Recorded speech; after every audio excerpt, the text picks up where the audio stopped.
Công nhìn Việt Nam xin kính chào quý vị và các bạn. Các bạn thân mến, sau chiến tranh thế giới thứ hai, với sự phát triển của công nghệ hỗ trợ tên lửa, việc sử dụng tên lửa không đối không đã dần trở nên phổ biến trên chiến trường. So với các loại vũ khí truyền thống trên không thì tên lửa không đối không có nhiều ưu điểm như tầm bắn xa, độ chính xác cao, khả năng sát thương lớn, nhanh chóng trở thành vũ khí chính của máy bay chiến đấu hiện đại chủ yếu trong không chiến. Quá trình phát triển loạt tên lửa không đối không tích lịch của Trung Quốc đã trải qua hơn 70 năm và trải qua các giai đoạn khác nhau từ bắt chước đơn giản đến nghiên cứu và phát triển độc lập, và sau đó là phát triển liên tục theo hướng công nghệ cao và tính thực tiễn cao. Hôm nay, chúng ta hãy cùng nhau tìm hiểu các loại tên lửa không đối không tích lịch của Trung Quốc. 1. Tên lửa không đối không tích lịch 1. Vào cuối những năm 1950, Trung Quốc bắt đầu phát triển tên lửa không đối không, xuất phát điểm là tên lửa không đối không K-5M của Liên Xô. Sau đó, Trung Quốc tiến hành nhái tên lửa này thành tên lửa tích lịch 1 của mình. Đến cuối năm 1963, sau khi hoàn thành 2 lần bắn thử máy bay mục tiêu, tên lửa tích lịch 1 đã được xác nhận là phù hợp với thời gian, hiệu suất cần thiết cho chiến đấu cuối cùng. Vào mùa xuân năm 1964, tên lửa không đối không tích lịch 1 chính thức được hoàn thiện và đưa vào sản xuất. Quá trình sản xuất loại tên lửa này kéo dài trong 10 năm và được chuẩn bị với số lượng lớn cho tiêm kích J-6. Tích lịch 1 là sản phẩm tiên phong trong lĩnh vực tên lửa không đối không của Trung Quốc. Tích lịch 1 có tầm bắn 5 km cùng với radar điều khiển hỏa lực lạc hậu. Tên lửa rõ ràng không thể đối phó với các máy bay chiến đấu thế hệ thứ hai nhanh hơn và cơ động hơn, khiến nó dần rút khỏi trang bị của quân đội Trung Quốc sau khi Trung Quốc đưa tên lửa không đối không tích lịch 2 vào dây chuyền sản xuất. 2. Tên lửa không đối không tích lịch 2. Năm 1958, một máy bay chiến đấu F-86 đã phóng tên lửa không đối không AIM-9 Sidewinder nhắm về phía Trung Quốc. Tuy nhiên, tên lửa này đã bị xịt, không phát nổ và rơi xuống lãnh thổ Trung Quốc. Quân đội Trung Quốc đã tịch thu tên lửa này và trao cho Liên Xô mổ xẻ nghiên cứu.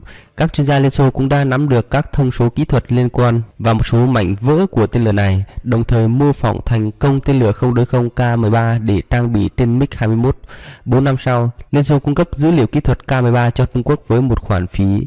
Năm 1964, Trung Quốc bắt đầu bắt chước và tạo nên tên lửa không đối không tích lịch 2. 3 năm sau, nó đã vượt qua các cuộc thí nghiệm và đưa vào sản xuất. So với tích lịch 1, phạm vi hoạt động của tích lịch 2 được cải thiện một chút, đạt 7,5 km và tốc độ bay được giảm một chút để tăng sự thuận tiện cho việc dẫn đường. Về mặt kỹ thuật, tích lịch 2 sử dụng dẫn đường hồng ngoại thụ động, có thể sử dụng tín hiệu bức xạ của máy bay để điều chỉnh quỹ đạo. Máy bay chiến đấu có thể rút khỏi trận chiến sau khi phóng tên lửa và không còn theo dõi mục tiêu. Tuy nhiên, độ chính xác của phương pháp dẫn đường này phần lớn bị ảnh hưởng bởi điều kiện thời tiết, khả năng theo dõi bị hạn chế. Tên lửa có khả năng cơ động trung bình và chỉ có thể tấn công máy bay đối phương từ phía sau.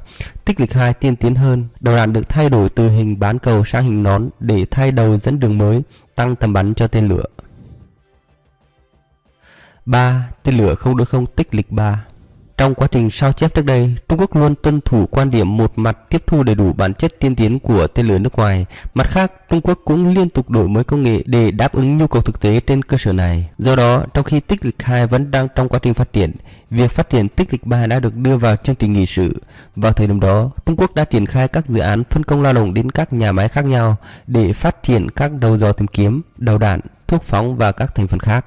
Đến tháng 8 năm 1966, việc phát triển 2 nguyên mẫu được hoàn thành. Sau đó, lô tên lửa đầu tiên gồm 20 tên lửa đã được sản xuất và thử nghiệm dựa trên nguyên mẫu. Việc nghiên cứu và phát triển tiếp tục được tiến hành vào đầu năm 1969 và việc lắp ráp 20 tên lửa được hoàn thành vào cuối năm đó. Vào đầu những năm 1970, tên lửa đã được phát hiện và giải quyết vấn đề về độ tin cậy của nhiên liệu trong cuộc thử nghiệm hoàn thiện.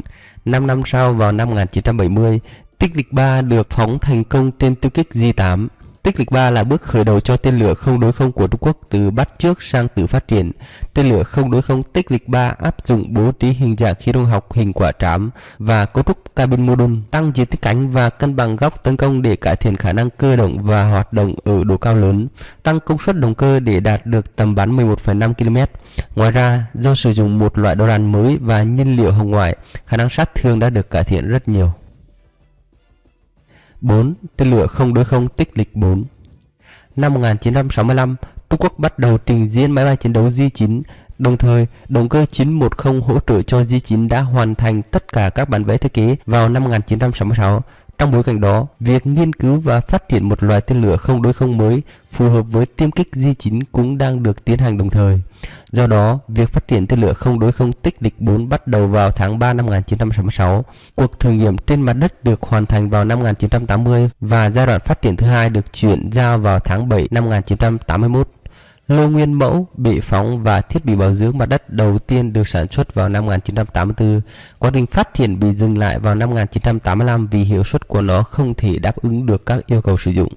Về ngoại hình, tích lịch 4 sử dụng các bố trí khí động học tương tự như AIM-7D của Mỹ. Tên lửa không đối không tích lịch 4 là loại tên lửa không đối không thứ hai do Trung Quốc thiết kế và sản xuất. Nó đặc biệt chú trọng đến khả năng tương thích của các công nghệ khác nhau. Tuy nhiên, nó đã phải dừng lại từ năm 1985. 5. Tên lửa không đối không tích lịch 5. Năm 1966, Trung Quốc bắt đầu phát triển tên lửa không đối không tích lịch 5. Ban đầu, nước này dự định phát triển hai loại dẫn đường bằng radar và hồng ngoại. Sau đó, việc phát triển radar bị hủy bỏ. Tích lịch 5 được chia thành loại dẫn đường bằng radar bán chủ động và loại hồng ngoại thụ động. Tên mã lần lượt là tích lịch 5A và tích lịch 5B. Tích lịch 5A bắt đầu phát triển lô nguyên mẫu đầu tiên vào tháng 4 năm 1966. Lần phóng thử đầu tiên bắt đầu vào tháng 7 năm 1971. Thử nghiệm phóng mô phỏng trên không được thực hiện vào tháng 9 năm 1972 và lô nguyên mẫu thứ hai được phát triển vào tháng 4 năm 1981. Cuộc thử nghiệm mục tiêu trên không bắt đầu vào tháng 8 và cuộc thử nghiệm phóng kết thúc vào tháng 3 năm 1982. Hình dạng đầu của tích lịch 5 là hình bán cầu và hình nón cụt với sức cản khí động học thấp. Đầu dò hồng ngoại của tích lịch 5 được làm mát bằng không khí và có độ nhạy cao. Đầu đạn sử dụng chất nổ cao, có loại phân mạnh và loại không phân mạnh. Đầu đạn đầu tiên được trang bị nhiên liệu tiệm cận hồng ngoại, đầu đạn sau được trang bị nhiên liệu tiệm cận vô tuyến. Tên lửa có thể được sử dụng luân phiên với bán kính tiêu diệt hiệu quả là 10 km. Khả năng sát thương và chống nhiễu đều là một bước nhảy vọt về chất lượng so với tích lịch 2. Tên lửa này đã được xuất khẩu cho Pakistan, Sri Lanka, Iran, Ai Cập và các bên thứ ba khác trong thời gian ngắn sau khi được sản xuất hàng loạt.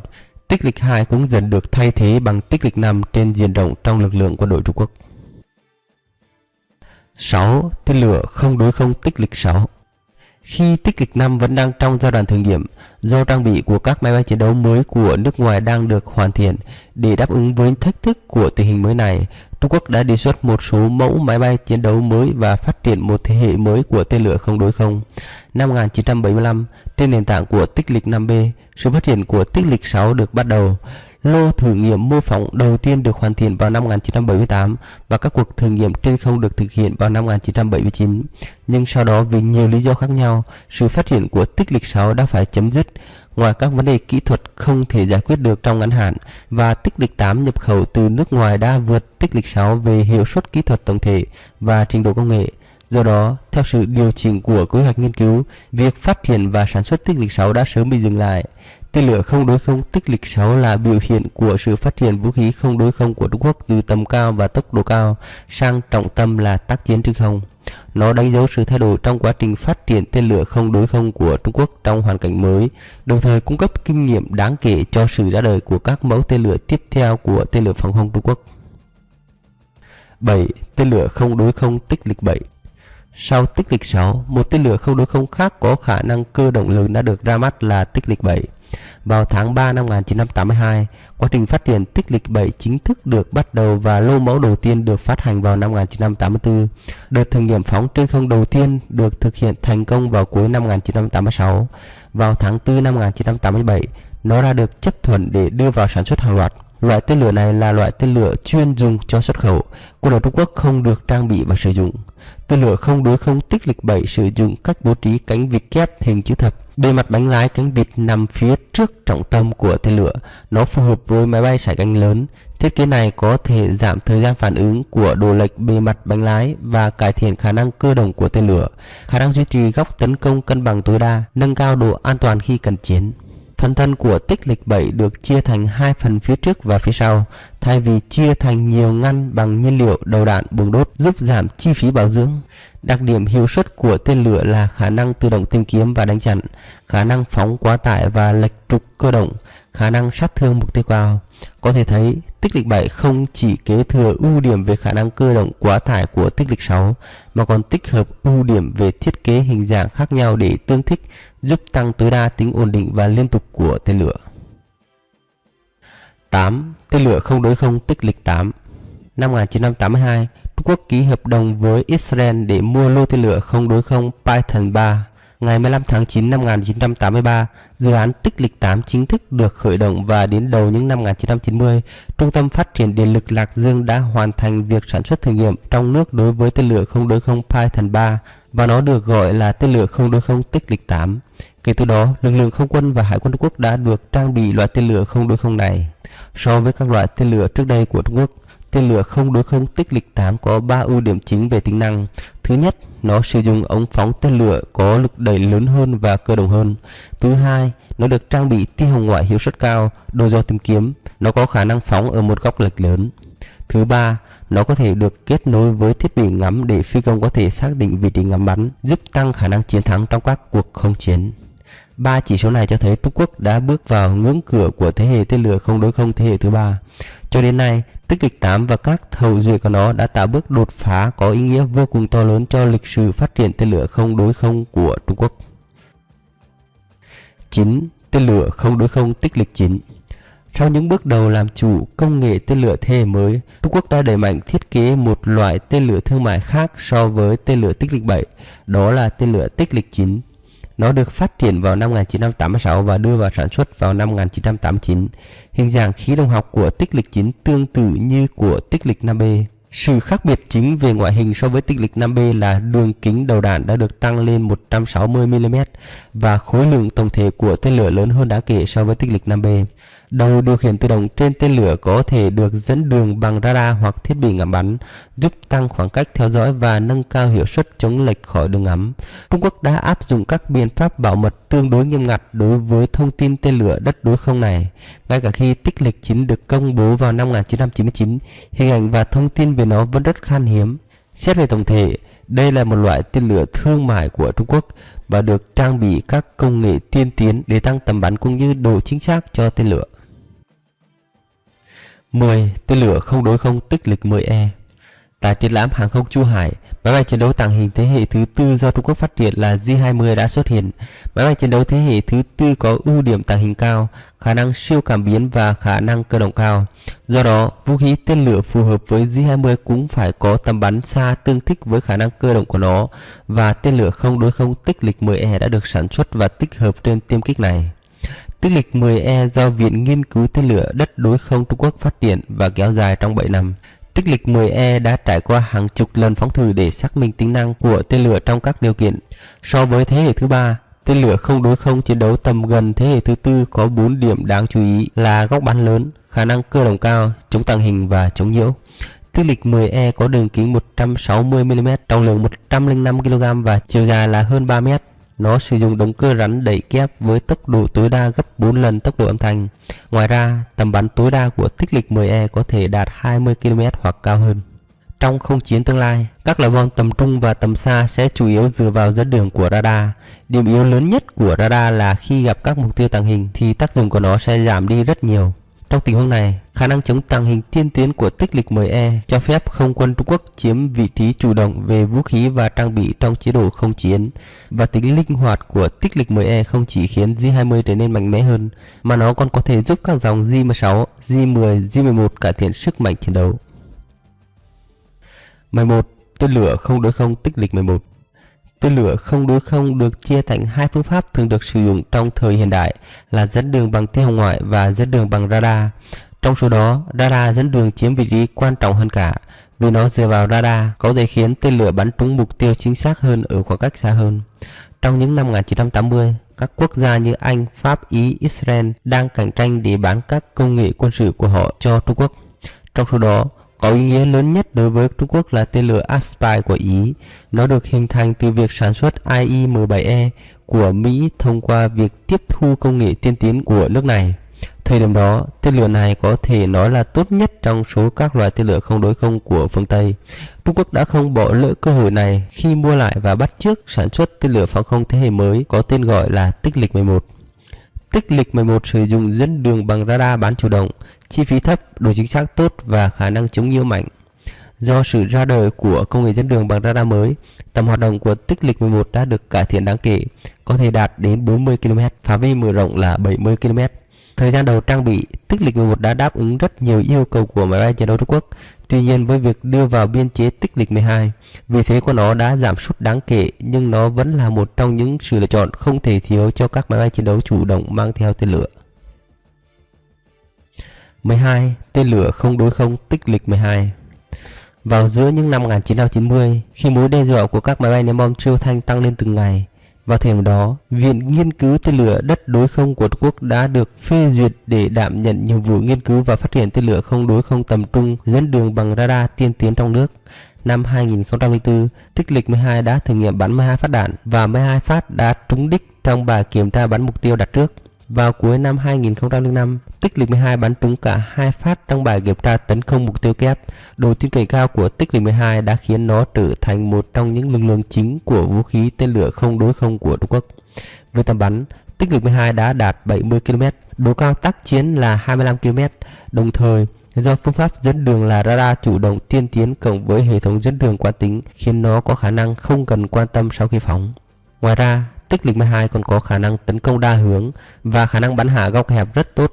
Tên lửa không đối không radar chủ động cũng tăng sức mạnh cho máy bay tác chiến trên tàu sân bay. Radar điều khiển hỏa lực trên không của tàu sân bay không cần liên tục chiếu sáng mục tiêu, vẫn có thể tiếp tục tấn công các mục tiêu khác hoặc thực hiện các nhiệm vụ khác như tìm kiếm và theo dõi mục tiêu. 13. Tên lửa không đối không tích lịch 15. Để bắt kịp Mỹ, nhóm nghiên cứu quân sự Trung Quốc đã tích cực triển khai nghiên cứu các lĩnh vực liên quan và có kế hoạch phát triển một loại tên lửa không đối không có thể cạnh tranh với AIM-120, trong đó có tên lửa tích lịch 15.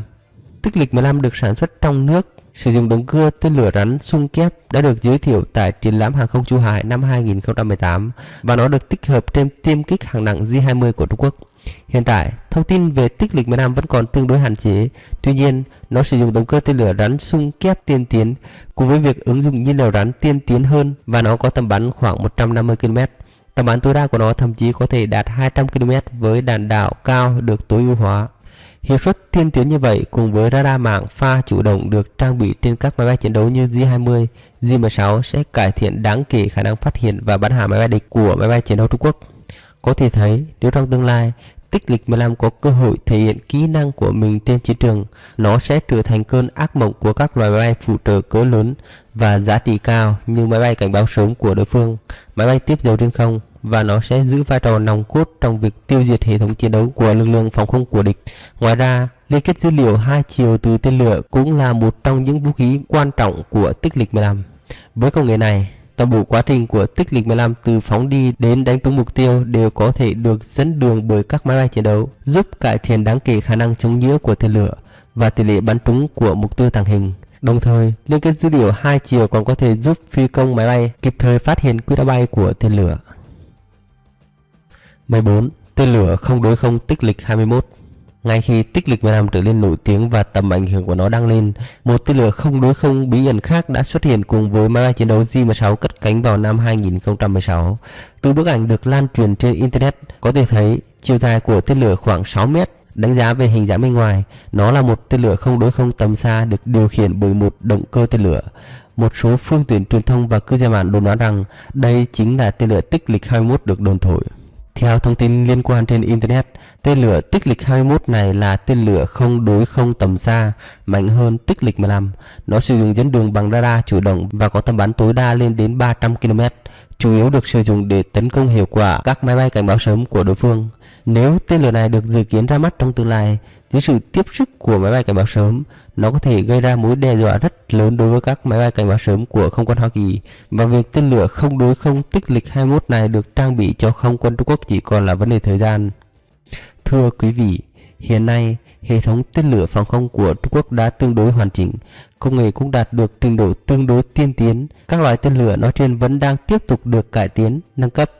Các hệ thống phòng không chống tên lửa tầm cao như Hồng Kỳ 19, Hồng Kỳ 26 cùng với các loại tên lửa không đối không nêu trên được cho là sẽ trở thành lá chắn thép bảo vệ Trung Quốc trước các đe dọa của Mỹ. Cảm ơn quý vị và các bạn đã quan tâm theo dõi. Đừng quên đăng ký kênh Góc Nhìn Việt Nam để theo dõi các video tiếp theo. Còn bây giờ, xin kính chào và hẹn gặp lại.